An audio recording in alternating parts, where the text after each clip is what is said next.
All right, so today we're diving into something pretty fascinating. We're talking power dynamics. Yeah. You know, the kind that build empires, launch careers, or even just help you win that next office debate. You sent over The 48 Laws of Power by Robert Greene. And honestly, it can be a bit dense. It is, it is. But what if we could break it down, make it fun and exciting Absolutely. by looking at real-life stories of some seriously cunning people throughout history? That's what we're doing in this deep dive today. Yeah, exactly. We're going to look at the strategies of people who didn't just play the game, but bent the rules in their favor, Oh, yeah. We're talking Louis XIV showing off his power with those crazy parties, Genghis Khan carefully choosing his rivals, even that con man who almost sold the Eiffel Tower Right, twice. yeah. You'll be surprised how much these historical stories can actually help you understand Greene's laws in a way that's both insightful and entertaining. Yeah. It's going to be insightful, and entertaining. Yeah. Okay, so let's just jump right in. Law number 1, never outshine the master. This one's all about being aware of that delicate balance of power, especially when you're dealing with someone above you. It's a trap that so many people fall into, Right. wanting to impress those above them. But as Greene points out, there's a fine line between, showing off your skills Right. and making your boss or superior feel threatened. And one historical figure who learned this the hard way was Nicolas Fouquet, Louis XIV's finance minister. Oh, yeah, Fouquet, the guy who threw that massive party and then ended up in prison. What happened there? So Fouquet had just bought this incredible chateau, and to celebrate, he decided to throw this lavish party. Oh. I'm talking extravagant feasts, elaborate gardens, even a play written just for the occasion. And it was all meant to honor the king. He must have thought he was doing everything right. Yeah, probably thought he was going to get a promotion after that. Right, except Louis XIV was not pleased. He saw all this, not as flattery, but as a challenge to his authority. Yeah, every gasp of awe from the guests, every whisper about Fouquet's wealth and good taste, it just chipped away at the king's sense of security.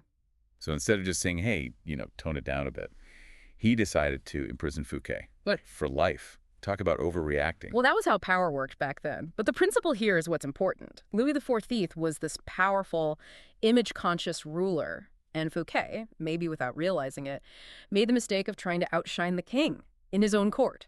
It's a classic example of how misreading the power dynamics can have serious consequences. This reminds me of the time I tried to impress my boss by baking her this super elaborate cake for her birthday. Oh, It no. was a 3-tiered masterpiece. Ah, Hand-piped frosting. Even edible gold leaf, wow. let's just say. She prefers simple things. It totally backfired, but Yeah. hey, he didn't get thrown in prison. So Fouquet's story really shows how important it is to understand your superior's personality and how secure they feel before you make any bold moves. Exactly. Greene talks about how important it is to gauge your master's strength. Is your boss or mentor or whoever's in a position of authority, are they a fading star? Or are they firmly in command? If they're secure, a little healthy competition might be okay. But if they're even a little bit insecure, watch out. You could end up in a power struggle you never saw coming. Right. Lesson number 1 from King Louis's court. Read the room. Don't accidentally steal the show if your boss likes being the center of attention. Right. All right, let's switch gears and go to law number 7. Get others to do the work for you, but always take the credit. Now, this one sounds a little bit sneaky. It does, doesn't it? But it's not as simple as just being a glory hog. This law is about using other people's skills and knowledge to achieve what you want. Think of it like being the conductor of an orchestra, bringing together all these talented musicians and directing them to create something amazing. Okay, I see the other side of it now. You're not necessarily doing the work yourself, but you're the one with the vision, the one who brings it all together. Exactly. And historical figures like Otto von Bismarck, the guy who unified Germany, they were masters of this. He was known for gathering all these brilliant minds around him, having them draft policies and write speeches, basically doing all the hard work. And then he'd just come in, present it all as his own genius idea, and boom, everyone's impressed. Exactly. Bismarck understood that power often comes from orchestrating things behind the scenes, being the strategist, not the foot soldier.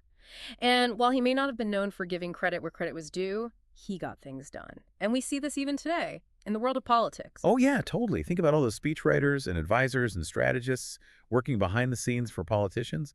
They're the ones crafting those clever lines and policies. But it's the politician who gets all the attention. It makes you wonder, though, right? Is it always wrong to take credit for someone else's work, or is it sometimes about strategy, about making sure that the best ideas actually get put into action, even if it means stepping on a few toes along the way? It gets a bit ethically gray. Yeah, it's kind of like that whole debate about leadership versus management. A leader inspires and delegates, and a manager focuses on the details. And sometimes that delegation can feel a bit like taking advantage. It's definitely a tricky balance. But the main thing to take away from law number 7 is this: understand the power of delegation and leverage. You don't have to do everything yourself to achieve great things. Surround yourself with talented people. Give them the power to contribute, and then guide their efforts toward a shared goal. Just remember, a little recognition for your team goes a long way. Yeah, that's solid advice. Yeah. Especially in today's world where we're all about collaboration. Knowing when to delegate and how to give credit. That's a power move in itself. Absolutely. And now, are you ready for a story about a leader who chose his battles very, very carefully? Oh yeah, bring it on. I love a good historical story. All right, let's move on to law number 19. Know who you're dealing with. Do not offend the wrong person. This one seems pretty straightforward, right? Don't pick fights, you can't win. You'd be surprised how many people, even historical figures, don't get this. But the real genius of this law is understanding the psychology of your opponents, knowing when to be careful. Okay, I can sense a story coming. Let's talk about Genghis Khan, the legendary Mongol warlord. He was known for his ruthless ambition and all those military conquests. But what made him truly powerful was his strategic mind. He didn't just go around picking fights with anyone. He was very selective, chose his battles carefully. He was playing 4D chess while everyone else was stuck in checkers. Exactly. Before going up against an enemy, Genghis Khan would study them. He'd learn about their weaknesses, their internal conflicts, their leadership styles, and then use all that to his advantage. So it wasn't just about brute force for him. It was about using intelligence and strategy to pick the right opponents and exploit their weaknesses. Exactly. And this applies not just on a battlefield, but in any power dynamic. Negotiating a deal, competing for a promotion, even handling a tricky social situation. You need to know who you're dealing with, what motivates them, and what their pressure points are. Right, because picking a fight with the wrong person can really backfire. And sometimes the smartest move is to choose your battles wisely and avoid unnecessary conflict altogether. Exactly. Now let's look at someone who, maybe less violently, also understood how to read people and use their weaknesses. P.T. Barnum. You know the showman behind The Greatest Show on Earth? Oh yeah, the guy who basically invented height. Yeah. He was a master of manipulating how people saw things, right? He was. Barnum knew that everyone has insecurities, desires, curiosities, so he'd create these spectacles that really played on those emotions, often exaggerating his performers' talents, to create this sense of wonder and excitement. He was like the king of clickbait, before clickbait even existed. He knew how to get people talking, generate that buzz, and ultimately draw in the crowds. Exactly. And his understanding of human psychology was key to his success. He knew how to present things in a way that people just couldn't resist, even if it was all based on illusions or exaggeration. So the takeaway from law number 19 and P.T. Barnum is this. Before you try to outmaneuver someone, do your research. Understand their psychology, their strengths, and especially their weaknesses. Choose your targets carefully, and you'll be much more likely to come out on top. Exactly. Now, are you ready for a law that might seem a little counterintuitive, one that challenges the whole idea of commitment? Oh, I love a good paradox. Tell me more. All right, then let's delve into law number 20. Do not commit to anyone. Wait a minute, isn't commitment a good thing? Loyalty, teamwork, all that. Of course, those are important values, but in the game of power, unwavering commitment can sometimes hold you back.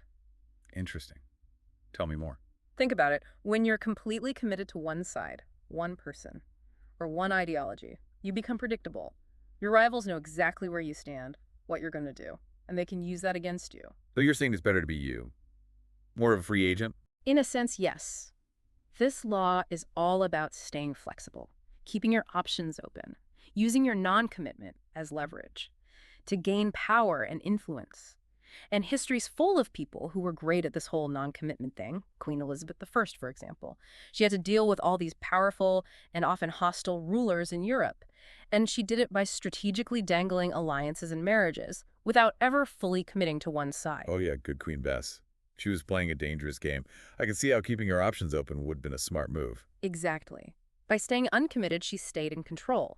Her potential allies and enemies never knew what she was going to do next, which gave her a huge advantage in negotiations and power plays. It's like playing poker, right? You don't want to show your cards too early. Got to keep your opponents guessing. Perfect analogy. And speaking of poker players, let's talk about Henry Kissinger, the ultimate political strategist. He was known for playing both sides, always putting national interests above personal loyalties or I've ideologies. heard he was a real character. What's a good example of Kissinger's non-commitment strategy? Well, during the 1968 U.S. presidential election, Kissinger did something pretty incredible. He offered his services as a foreign policy advisor to both presidential candidates, Richard Nixon and Hubert Humphrey. Wait, seriously? He was playing both sides of the election. That's bold. Oh, absolutely. He promised each candidate inside information on the other, basically hedging his bets to make sure he'd have a top spot no matter who won. And I bet it worked. It did. Nixon won. And Kissinger became his national security advisor and later Secretary of State. He managed to navigate the whole Cold War thing, even helped open relations with China, all while keeping his reputation as this brilliant strategist. Okay, so what's the lesson here? Are we saying loyalty is overrated? Should we all be making promises we don't intend to keep? Hold on, not so fast. It's not about being dishonest or untrustworthy. It's about understanding the situation, the players, and the consequences of aligning yourself too closely with one side. Right, it's about being strategic and adaptable, not about throwing your friends under the bus for personal gain. Exactly. Law number 20 highlights how important it is to be a good observer. Assess the situation, and then choose your commitments very carefully. Sometimes the best move is to stay unaligned, to be the wild card that everyone wants on their team. Okay, I'm seeing how this law, even though it might seem a bit morally gray, can actually be applied in a way that's both strategic and ethical. It's about using your judgment and choosing your battles. Now get ready for a bit of a paradox. We're about to look at two laws that seem like opposites, but actually work really well together. Let's talk about law number 22. Use the surrender tactic, transform weakness into power. And law number 23, concentrate your forces. Okay, surrender and concentration, those seem like totally different things. How do they work together? It all comes down to context and timing. Think of a martial artist. They know when to yield, to absorb their opponent's energy, and when to strike with focused force. It's about adapting your approach based on the situation. So law number 22, use the surrender tactic. It's about knowing when to strategically back down, even when it seems counterintuitive. Exactly. Sometimes surrendering, or seeming to surrender, can be a really smart power move. It can make your opponent think they've won, giving you time to regroup, plan your next move, or wait for a better opportunity. It's like the rope-a-dope in boxing. You let your opponent wear themselves out, and then bam, you hit them when they're vulnerable. Exactly. It's about turning what seems like a weakness into an advantage. And then when the time is right, you switch gears and use law number 23, concentrate your forces. And that's where the laser focus comes in. Absolutely. Law number 23 is about finding your main source of power and putting all your energy into it. No distractions, no spreading yourself too thin. It's about making a decisive move with everything you've got. So how do we know when to surrender strategically and when to go all in? Is there some secret formula? Unfortunately, there's no magic formula. It's about developing your judgment, your ability to read the situation and your opponent. Ask yourself, what are my strengths and weaknesses? What are my opponents? What's the overall power dynamic? And based on that, choose the approach that gives you the best chance of success. So it's not about sticking to one strategy all the time. It's about being adaptable, like a chameleon, changing your strategy based on the circumstances. Sometimes you got to be a cunning fox, and sometimes you got to be a fierce lion. Perfectly said. It's about mastering the art of adaptability, knowing when to yield and when to strike. Now I'm curious, what does Robert Greene say about appearances and image? I feel like that plays a huge role in power dynamics. You're absolutely right. And that brings us to law number 25, recreate yourself. This one's all about understanding how powerful perception is and using it to your advantage. So it's more than just dressing for success. Yeah. Or having a firm handshake. Oh, much more. It's about creating a persona, a carefully crafted image that shows off the qualities you want others to see. It's about understanding how you want to be perceived, and then actually taking steps to shape that perception. So are we talking about being fake? Putting on a mask? Not necessarily. Think of it as highlighting your strengths, downplaying your weaknesses, and presenting yourself in a way that supports your goals. It's about strategically controlling the story people tell about you. I can see how this is super relevant today, with social media and personal branding being so important. Absolutely. And we can see this principle throughout history. Think about George Sand, Repeat. the 19th century French novelist. She adopted a male persona to overcome the challenges women writers faced back then. Really? Yeah, by taking on the name George Sand and dressing like a man. She got opportunities that would have been impossible as a woman. Wow. That's a great example of how changing your image can actually change your life. Okay. It's like she hacked the system by playing with society's expectations. Exactly. And her androgynous look also added this air of mystery and intrigue, which really captivated people. She understood that a carefully crafted image could be a powerful tool to achieve her goals. And then there's P.T. Barnum again, the master of reinvention. He knew that people are drawn to the extraordinary, to larger-than-life personalities. So he created these elaborate backstories for his performers, exaggerated their talents, and presented them in a way that made them irresistible. He was a genius at creating hype and spectacles that captured people's imaginations. He knew how to present himself and his performers in a way that just amplified their appeal. So whether you're creating a whole new identity like George Sand, or just crafting a more compelling public persona like P.T. Barnum, Law number 25 reminds us that how we present ourselves to the world really matters. It's about understanding the power of perception and using it to shape how others see us, and ultimately to achieve our goals. And what better way to shape perceptions than with a grand, awe-inspiring spectacle? Are you ready to explore the power of visual storytelling? Always. Let's hear it. Okay, let's move on to law number 37. Create compelling spectacles. This law is all about understanding the impact of visuals and using them to capture your audience, get your message across, or even distract from things that aren't so great.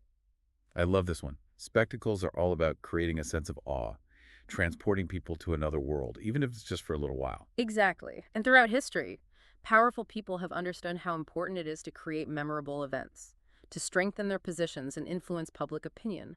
Take Julius Caesar, for example. He was a master of staging elaborate triumphs to celebrate his military victories and reinforce his image as this almost godlike leader. Oh yeah, those Roman triumphs were legendary.